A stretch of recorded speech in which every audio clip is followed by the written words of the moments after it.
Let's bring in our military analyst, former senior intelligence and security officer, Philip Ingram. So, Philip, a lot developing this afternoon while we've been on air in Sudan. Just bring us up to date with the background to these clashes. Why have they broken out now?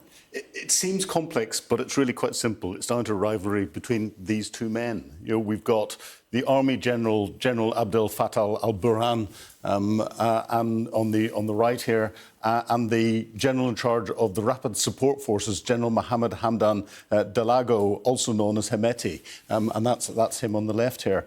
And they've been working together since they overthrew the President al-Bashir in 2019. And had a joint government with the civilian administration until 2021, when they threw out the civilian administration, and they've had effectively military junta since then.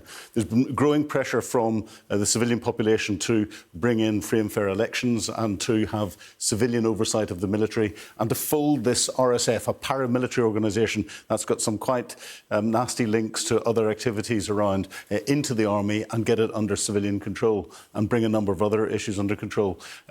They haven't been good bedfellows. The RSF have refused to fold into the army because there hasn't been any decision as to who would lead it. And that's why this all kicked off after a social media post on Saturday morning. And what's the latest then on the ground in the capital, Khartoum? Latest on the ground, Khartoum, confused is the best way to describe it.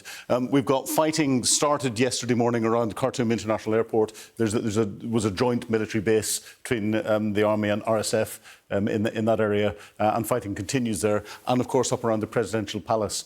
Two key seats of power, and both sides are claiming that they got control of it, as well as some other sites across the rest of the country.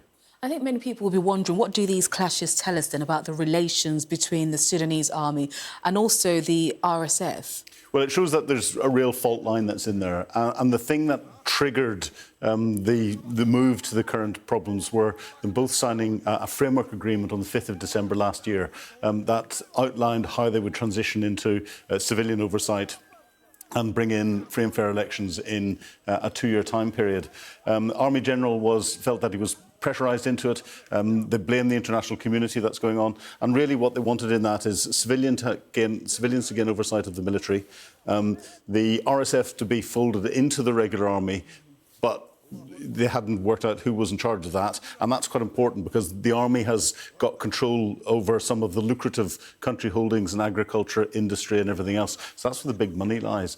And then there was a final bit into looking at justice going back to the Dhofar conflict in 2003. So this is called real friction, and it's only just starting to play out at the moment.